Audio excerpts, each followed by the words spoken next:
Welcome to another episode of the Business Spotlight. I am joined today by our guest, Ari Hirsch. He is the founder and CEO of the Steam, and I am excited to get to know more about you and your product and what you do, Ari. So thank you, number one, for taking the time.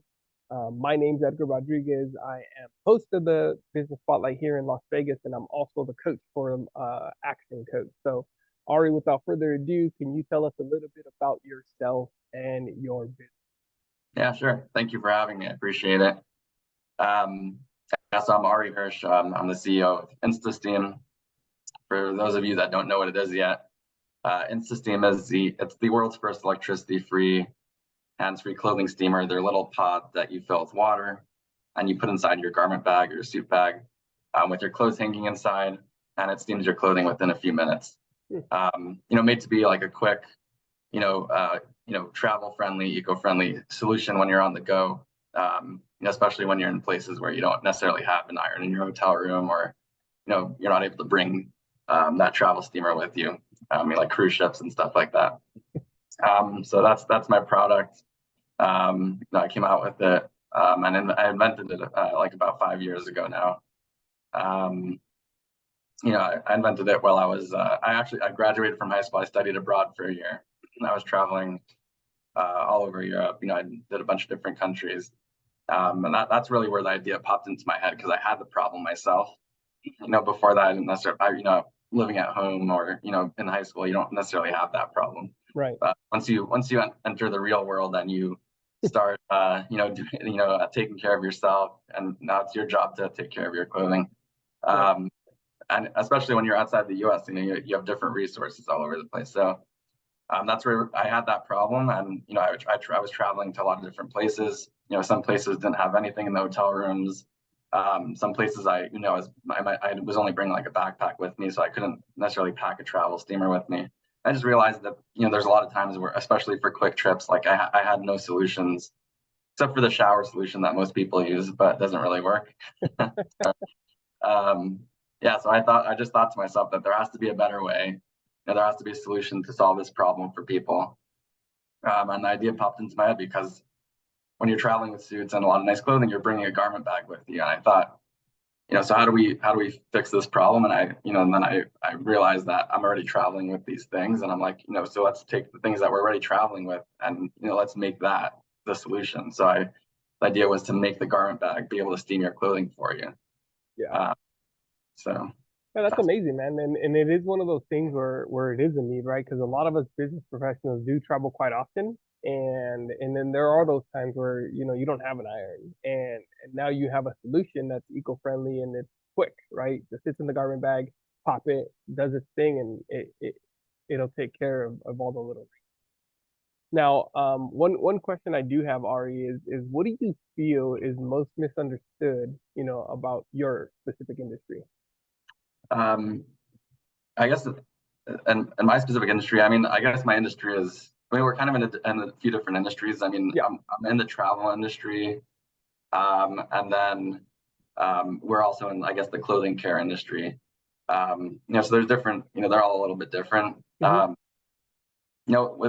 Within clothing care, what's most misunderstood is probably, just it's, people are just people are used to older, products, and are comfortable doing certain things. So, sometimes it's harder to introduce new things to people and get them to understand it. That's probably would be in the clothing care part of it.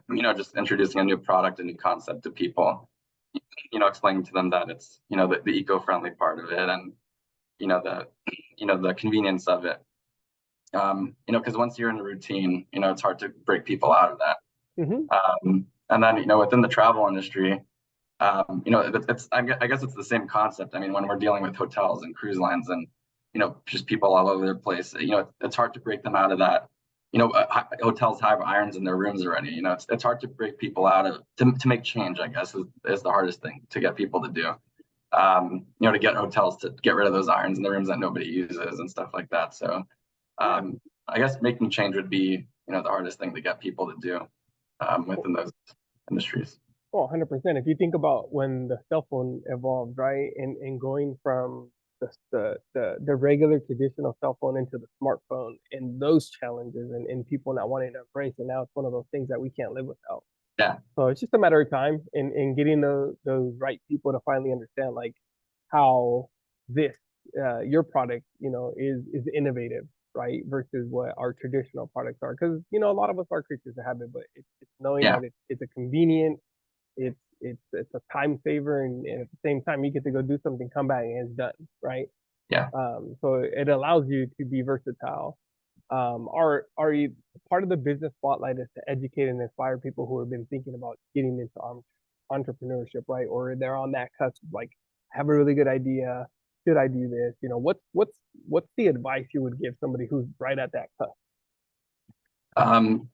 For any new entrepreneur wanting to, start a business or, get into something, um, you know, it's, I mean, it looks easy from the outside sometimes when you Hmm. look at starting a business, you're like, all I have to do is, create this and start this and, I'm good to go.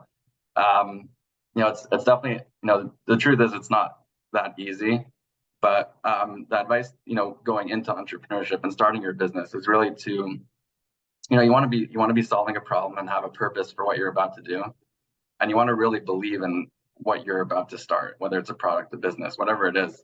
You have to really believe in it yourself. If you don't believe in it yourself, you're not going to be able to sell it. You're not going to have this motivation to be able to grow that business and persevere through all the hard times, because there's going to be plenty of hard times starting a business. Yeah.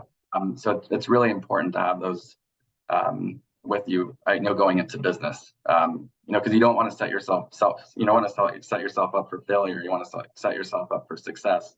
Hmm. The way to do that is to really have those things, is to, really believe in it. Just, what you want to be prepared to take on whatever is going to come with the business.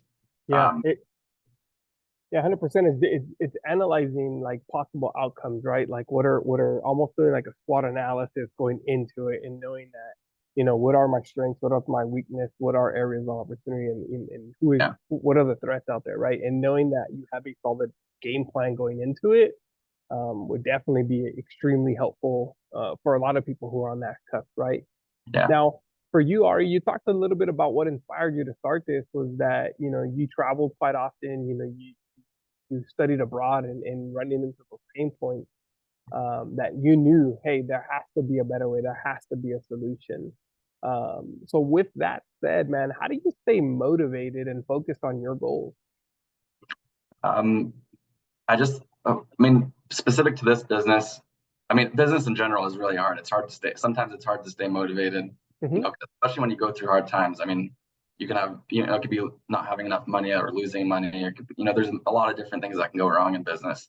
That could definitely be hard to stay motivated. I think for me, especially in this business, is I found a solution to a problem, and I believed in it so much that even when times were hard or when things weren't going well in business, Right. I knew that I had an end game, and I knew that I was doing this because I was solving a problem for people, and I believed in it so much that I just, there's no way I can back down from it, and not pursue it.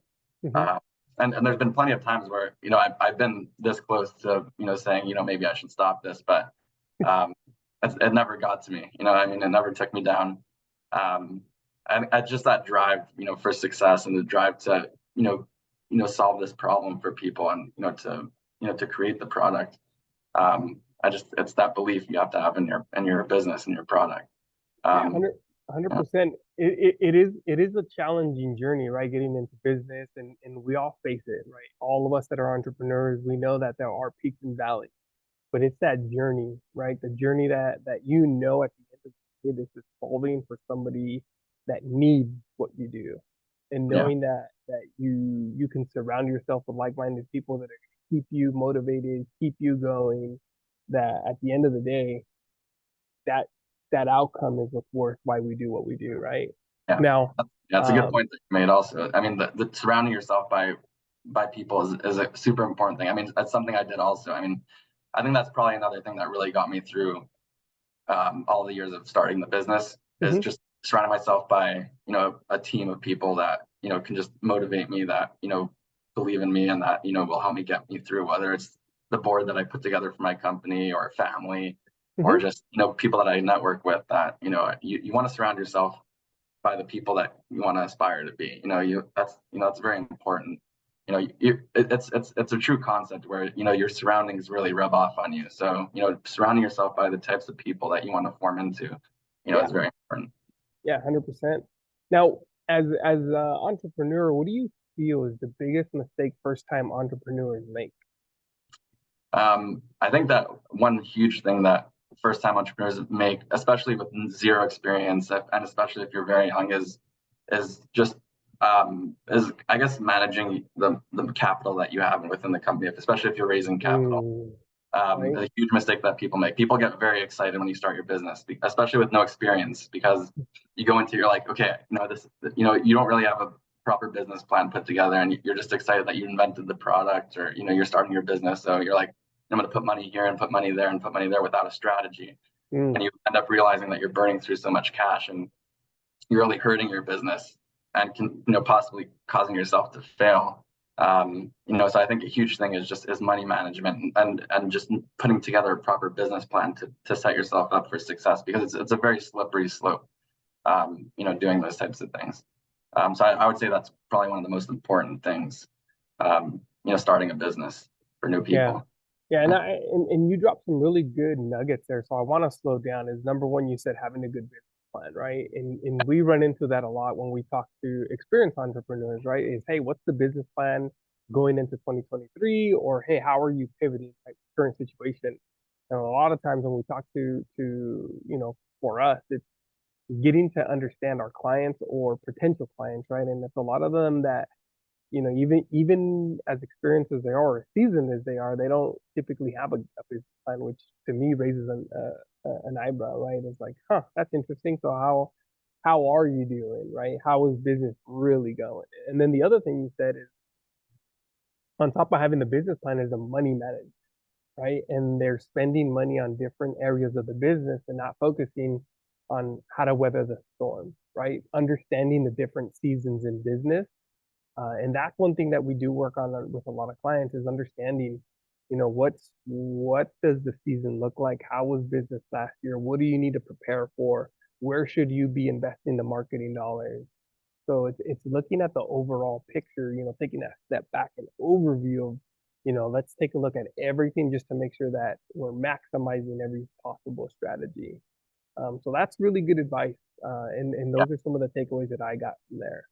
Um, when it comes to business challenges for you, Ari, what are some of the challenges you're facing in your current role, and how are you tackling I mean, in terms of the business, I mean, I guess our biggest challenge is when you have a new product and a new concept. You start in the education stage. You can't just jump straight into marketing. So I think them? that, within the business, I think that's probably one of our biggest hurdles, to get over, is just, educating people on the product, how it works, and why they should have it, before Mm, we even just get into the brand. I mean, the brand building and marketing comes along with it, but, before you can just go straight into that, you have to really, do the education part of the marketing first, which can be pricey, and hard to do. yeah. Um, and then, I mean, in terms of, in my role, just, in terms of when you're starting with this, as a startup, and, starting with a small business, I mean, you have a lot of growing pains as you're growing the business. I mean, I started off on my own with no help, and, I've had my ups and downs of having help, and then, going through COVID, and, I'm not having help again. So, being a business owner, being the CEO, you're taking on, you're wearing all the hats of the company, Oh yeah. until you have other help. So it's a huge hurdle, because, I mean, it's a huge, problem that that a lot of entrepreneurs have, is, because you're kind of like shorthanded, and you can't necessarily concentrate on some of the things that you need to sometimes. Some days you're doing things that, are taking away from some more important things, because you have to accomplish them. Yeah. So that's a huge problem, and thing that you have to work through, being an entrepreneur. But that's part of the drive. That's part of the hustle. Is getting through those things. I mean, the goal is to get to that point where you have a bigger company, where you have employees to help you out. But you got to make it through the tough times to get there. It doesn't come easy. It's not handed to you on a silver plate. So you're gonna have to get through those things. Yeah, Um, yeah. It's not all sunshine and rainbows, right? It's yeah, It's learning how to work not just in the business, right? Doing the day to day. Because like you said something really important, right? As a CEO, sometimes you got to wear all the hats, Yeah, right? And that's when you start off as a solopreneur, and then as you expand the business, as you grow the business, now it's leveraging other people's strengths to help you build that well-oiled machine, right? So we teach, and educate a lot of our clients is that business owner cycle and what that looks like. And then echoing what you said, it's knowing and leveraging their strengths, right? So as you're expanding your team, what are they really good at, and how can they complement what you're doing, right? And prioritizing that time to make sure that we're all on the same page. yeah. My one of my other questions is how do you prioritize and manage your time effectively and efficiently? Because that's one of the biggest challenges that a lot of entrepreneurs face. So that's something I like to really touch on, because it is, like you said, right? It's a big journey. Yeah. Yeah, I think I agree with you. I think it's a huge problem, time management. I think that I probably failed at it for a big portion of the, start of my business, because it takes time to just get into everything and learn how to manage everything properly. Now I try to, I have my calendar with everything set up in it. I use different platforms to write down tasks. I try organizing things, a little bit better than before in terms of, my email, I have my folders, on my computer, I have my folders, or, on the Google Drive. I try to organize a lot more. Before I was a huge mess before, I wasn't saving things in the proper places. Things were all over the place, my calendar. So there's times where I was missing things in my calendar because I probably either didn't put it down or, wasn't organized properly.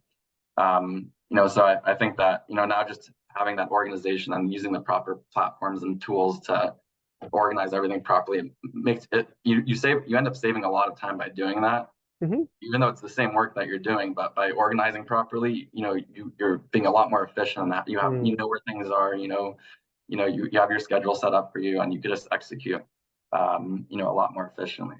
Yeah, what you just talked about right now, Ari, is working on the business, right? And that's setting up those systems, those processes, because you do have to set those up. They are time consuming, but once you set them up, everything else is streamlined, right? So if you took Ari out of the driver's seat, now you can put somebody else in, they know exactly what to do because you built the system, you built the process.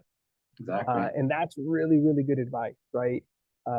Working on and in the business. There's two different elements, especially as a CEO, that you have to focus on, and you have to dedicate that time to create that well-oiled machine. Is creating those systems processes. Now, as we're coming up to the end of the business spotlight, Ari, what are you most excited about? Coming as we're pivoting towards we're in Q2 now, but coming up in Q3 and 4. I mean, in terms of my business, I mean, we're this year is enormous growth for us. I mean, we're closing our Series A investment round, Amazing. which is huge for us. I mean, we have a lot of big deals that we're working on right now, launching in major retail, hotels and stuff like that. So I look forward to, and it's a big setup process. I mean, some of these things we've been working on for months, or even since the beginning of end of last year already. There's just when it comes to a physical product, I mean, you have to deal with manufacturing infrastructure, the marketing part of it, setting everything up properly. It could take a while. Right. So I'm pretty excited to get those things going and launched towards the end of this year. So that's something I'm looking forward to, and hopefully seeing the economy continue to get better and not necessarily get worse, Right. and stuff like that. Yeah. Yeah, and that's a good point, man. And congrats, getting in through that Series A funding. That's huge because not a lot of people make it that far, right? Yeah. Yeah. And it's knowing that you have a solid product, and knowing that it's something that is needed. Um, so congrats on that. Before we wrap up today, what's one question, or actually, what's the best way for people to get a hold of you or connect with you that are looking for your product and service? Yeah, absolutely. I mean, one of the best ways is obviously LinkedIn, like everyone else. I connect with people all the time on there, messages. So that's definitely probably one of the best ways to get a hold of me. Because I know on LinkedIn, that's where people are going to be reaching out. I know it's a platform for that. As opposed to like my email, I'm getting crazy amount of emails every day. And things go to spam. So it's a little bit harder to keep track of those. And Right. there, you know, with emails, I'm really looking at those subject lines, like what's important, you know, what am I going to pass through right now? Because I have to concentrate on the most important stuff. So I'd say that LinkedIn is probably the best place to get in touch with me, and connect with me. And then obviously from there, we continue conversations, like, I'll about my email address and, our phone number and stuff like that. If it's more efficient outside of LinkedIn. Perfect. Yeah. And then what's one question, Ari, that I didn't ask that you wish I did ask? I don't know. You asked some pretty good questions. I think we covered a lot of good stuff in business. Getting started, hurdles to get over. I guess, the only other thing I could think of is, in terms of marketing, marketing is a big thing for people to get through. It's not an easy thing for people to get started, especially with, in my case, a newer product. I kind of touched on this before, where it's an education stage. There's no perfect science to marketing, and I learned this, doing all different types of marketing. And even though there's other products that accomplish similar things to mine, like handheld steamers and irons and stuff like that, I can't go and copy their marketing methods, because it won't work for me. Right. So I think that just this quick little thing is just for people to really, you have to really set up your marketing properly. Don't think that you have it all set up already and run campaigns that other people and just copy other things, because it's not going to necessarily work for you, or you're going to burn through too much cash. So it's better to. But I guess the best advice I can think of is, and when it comes to business, I like to say that it's a long-term goal. It's a long-term play when you're starting a business. Your goal is not to just make money in the short term and then close down your business. Your goal is to have a long-term successful business for many years. And maybe even sell your business one day. If you want to get it there, you want to do things in the proper way to get yourself there. Not necessarily just doing things as quickly as possible, because that doesn't always get you the long-term success. Sometimes it's better to take things slow. It's better to set things up properly. Even though you're going to be antsy and you're going to want to get things going as fast as possible, you're going to be happier in the long run. Just knowing that you took those things slower and you set it up properly. Because that will get you that long-term success. So. Yeah, well said, man. Couldn't have said it better myself. Is you got to slow down the speed up, right? And we talk a lot about, like, and this is what I talk about not only with potential clients, but even with clients. Is like, we got to learn how to crawl, walk, run before we're sprinting marathons. A lot of us want to sprint right to the finish line, but it's that journey in that learning process that does create long-term success, like you talked about, right? And then having that succession plan, right? In the marketing piece is great advice, right? Because you got to know your audience, you got to know who your client is, you got to know how to be able to hit that and make sure you're hitting the right clients. On top of it, it's a lot of testing and measuring, right? You got to know what is working, what's not working, how do we pivot, and how do we measure the ROI off the investment that we're making in marketing. So really, really good information. Ari, I appreciate you being on this episode of the Business Spotlight, man, and I look forward to connecting with you. Yeah, absolutely. I appreciate it. Thank you for having me. Always happy to share advice. Yep, of course. Yeah.